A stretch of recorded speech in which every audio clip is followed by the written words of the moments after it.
Hi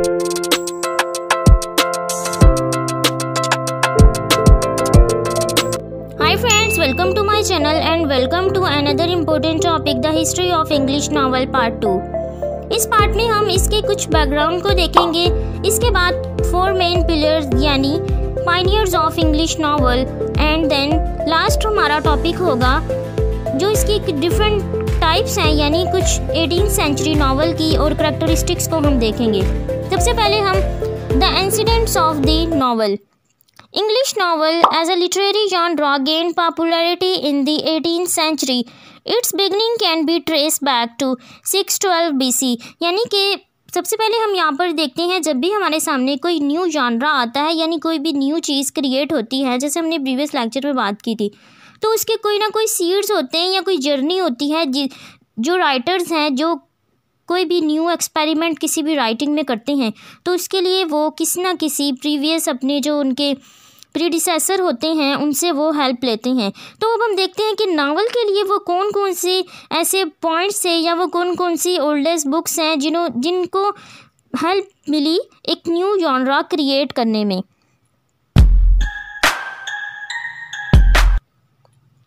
When the world oldest literature epic of Gilgamesh। सबसे पहले हम मेसोपोटामिया की तरफ मूव करते हैं यानी कि ओल्डेस्ट एपिक, इसमें Gilgamesh the first world epic यानी इसको हम वर्ल्ड की फर्स्ट एपिक भी कहते हैं। The epic of Gilgamesh started out as a series of Sumerian poems and tales. इसके अंदर सुमेरियन यानी मेसोपोटामिया जिसको हम वेस्टर्न सिविलाइजेशन के कोर्स में डिस्कस करेंगे, यहाँ पर हम सिर्फ नॉवल को डिस्कस कर रहे हैं तो हम सिर्फ उसकी जर्नी को ही देखेंगे। गिलगमेश को हम फर्स्ट वर्ल्ड एपिक भी कहते हैं यानी कि मेसोपोटामिया से जो कि फर्स्ट सिविलाइजेशन है वर्ल्ड की, ये एक एपिक की फॉर्म में लिखी गई थी यानी इसमें वर्ड्स होती हैं वर्ड्स फॉर्म में और एपिक को कंबाइन किया जाता है। तो इसमें सुमेरियन उनकी कुछ पॉइंट्स थी जिनको कंबाइन किया गया था। इसके बाद हम ग्रीक में देखते हैं the Iliad and the Odyssey. Most famous poem है किसकी? ग्रीक, एंशिएंट ग्रीक की। The earliest surviving work of ancient Greek literature was Iliad and the Odyssey. कि जो एंशिएंट ग्रीक के जो सर्वाइविंग वर्क हैं ये ओडिसी एंड इलियड ये भी एपिक की फॉर्म में ही लिखे गए थे। होमर हु लिव्ड इन 700 और 800 BC was the first notable poet or literary pioneer who wrote the famous Greek epic Iliad and the Odyssey. Homer ने जो कि फर्स्ट पायनियर किसके पोइट हैं वर्ल्ड के, इनको कंसीडर किया जाता है इनकी मोस्ट फेमस एपिक है। यानी कि हमने देखा था कि जो नावल हैं वो लॉन्ग नैरेटिव फिक्शनल जो उसमें टेल होती हैं यानी प्रोज फॉर्म में लिखी जाती है। तो इसको हम देखते हैं कि कुछ जो हमारे पास प्रीवियस कुछ बुक्स हैं यानी जो एपिक की फॉर्म में जो एक स्ट्रक्चर हमारे पास था जिनको आगे इन्होंने किसी से कुछ पीसीज यानी एपिक की फॉर्म से लिया, फिर उन्होंने वहाँ से पोइट्री यानी इसको कंबाइन करके प्रोज से इन्होंने एक न्यू जॉनरा यानी नॉवल क्रिएट किया था। इसके बाद हम रोम की तरफ चलते हैं। रोम the famous poet Virgil produce epic poem Beowulf and एनीड। Beowulf जो कि हमने previous lecture history of English literature में डिस्कस किया है। Beowulf and Enid with the later becoming a model for John Milton. यानी कि जो बेवुल्फ है वो रोल मॉडल के तौर पर जॉन मिल्टन की पैराडाइज लॉस्ट में हेल्पफुल साबित हुई थी। इसके बाद अगर हम फ्रांस में देखें यानी कि आफ्टर द एपिक यानी अब एपिक के बाद came a new form of literature. अभी तक हमने मेसोपोटामिया, रोम और ग्रीक में जो लिटरेचर डिस्कस किया यानी वो एपिक फॉर्म में था।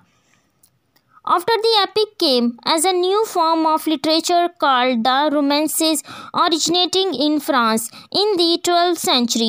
It was also popularity now as the Romances literature और मिडीवल रोमांस।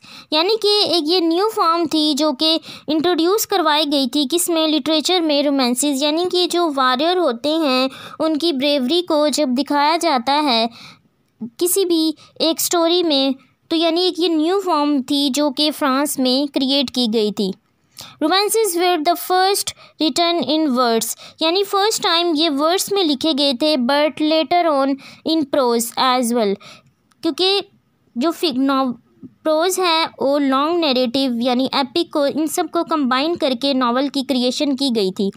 अब हम नावल की ये कुछ जर्नी देख रहे हैं। पहले हमने इसमें डिस्कस किया मेसोपोटामिया, ग्रीक और रोम में यानी एपिक को। इसके बाद अब हम देख रहे हैं कि वो प्रोज यानी प्रोज की जो जर्नी है, इन सब को किस तरह कलेक्शन इनकी की गई थी।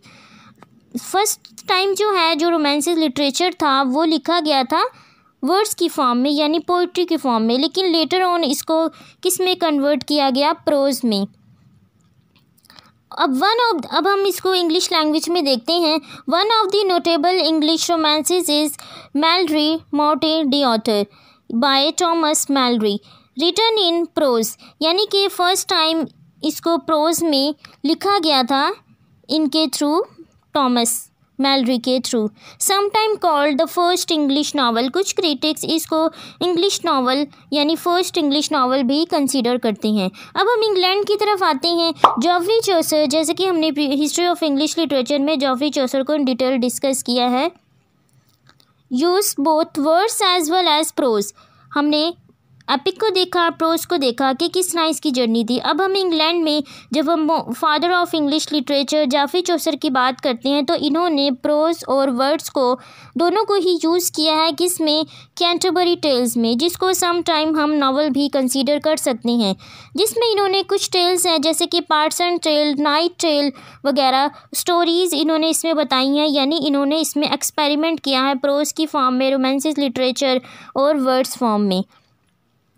जॉफरी चौसर लॉन्ग पोइम इनके जो है Troilus and Criseyde, written in about 1380, introduce new characteristics of literary tradition with use of plot and conventional, यानी कि कन्वेंशनल पोइम। सब फर्स्ट टाइम जॉफरी चौसर ने इस पोइम में, यानी जो प्रॉपर प्लॉट होता है, सीक्वेंस ऑफ इवेंट्स जो होते हैं, इसको हम प्लॉट कहते हैं, वो जॉफरी चौसर ने इंग्लिश लैंग्वेज में अपनी पोइम में इंट्रोड्यूस करवाया था। For social and religious aspects of life were portrayed in the stories, इसमें इन्होंने जो हमारी सोशल लाइफ हैं और जो हमारी रिलीजियस एस्पेक्ट्स हैं, इसमें इन्होंने इसको इंट्रोड्यूस करवाया है। अब हम इटली की तरफ देखते हैं, यानी कि इटली में वो कौन सा लिटरेचर था जो कि हेल्पफुल साबित हुआ, किसके लिए, नावल के लिए। And Italy authors had already started the writing यानी प्रोज इन 1350 में ही प्रोज लिखना इटली में स्टार्ट हो गई थी, किसके थ्रू, बोकाशो के थ्रू। और जॉफरी चौसर जो थे वो बोकाशो से बहुत ज़्यादा इन्फ्लुएंस थे। Prose tale of enormous adventure, यानी कि इन्होंने जो बोकाशो हैं इन्होंने प्रोड्यूस करवाया prose tale of enormous adventure. That's why हम इसको कह सकते हैं Italy is the consider as the home of the novel, यानी कि इटली को हम home of the novel consider कर सकते हैं। और जॉफरी चौसर इनसे बहुत ज़्यादा इन्फ्लुएंस थे, जिससे इन्होंने आकर अपना लिटरेचर भी लिखा था, जो हमने हिस्ट्री ऑफ इंग्लिश लिटरेचर में एज ऑफ चौसर में डिस्कस किया है। The popularity of the romances remained in 1600 when a new literary style informed Burlic came into existence, यानी कि बर्लिक स्टाइल जब के लिटरेचर में आया, इससे इसको ज़्यादा पॉपुलैरिटी हुई। The writers wanted to mock and, मतलब इसमें जो राइटर्स थे वो सटायर करना बहुत ज़्यादा मतलब पसंद करते थे, सोसाइटी पर, पॉलिटिशियंस पर सटायर करना, तो ये सब इनको बहुत ज़्यादा इसके लिए हेल्पफुल साबित हुए। अब हम अगर स्पेन की बात करें, alongside the burlesque literary style came picaresque tale which was already in fashion in Spain, Spanish literature since the enormous publication, यानी कि जो पिकारेस्ट ट्रेडिशन है वो स्पेन में स्टार्ट हो चुकी थी फर्स्ट टाइम। स्पेनिश लिटरेचर की बात कर रहे हैं तो इसमें हम यहाँ पर एक पॉइंट जो है जो देखते हैं कि जो वर्ड पिकारेस है वो स्पेनिश वर्ड पिकारो से डिराइव किया गया है, यानी एडवेंचरस टेल, जिसको लेटर ऑन डिफरेंट नावलिस्ट यानी हेनरी फील्डिंग और भी नावलिस्ट हैं जो कि पायनियर हैं इंग्लिश नावल के, वो इसको फॉलो करेंगे। Another work of prose was produced by John Bunyan, 1628 to 1688 was published, Pilgrimage Progress. इसको भी सम टाइम इंग्लिश नावल का यानी इंग्लिश नावल में कंसिडर किया जाता है।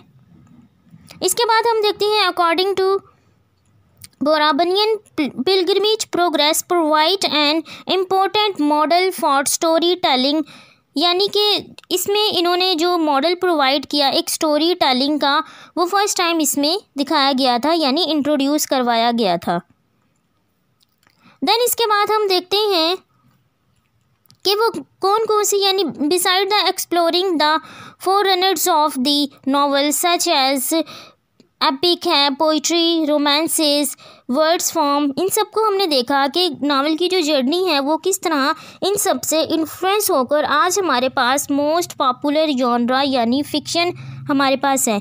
अब हम कुछ अजम्पशंस को देखते हैं कि इंग्लिश नावल के कोई एक नावल ऐसा नहीं है जिसको हम फर्स्ट इंग्लिश नावल कंसीडर कर सकते हैं, लेकिन मोस्टली क्रिटिक्स जो हैं 3 to 4 वर्क्स हैं जिनको वो फर्स्ट इंग्लिश नावल कंसीडर करते हैं। The first one is Morte d'Arthur by Thomas Malory, was published in 1485, is sometimes called the first English novel. Other people say that the first English novel was Don Quiixote, published in 1605. Orinoco, published in 1688, इसको भी first English novel consider किया जाता है। Robinson Crusoe was published in 1719. In novels को हम mostly critics जो हैं first English novel consider करते हैं। आगे हम इंग्लिश नावल के कुछ पायनियर्स को देखते हैं कि वो कौन से 4 मेन पिलर हैं जो कि इंग्लिश नावल में कंसीडर किए जाते हैं।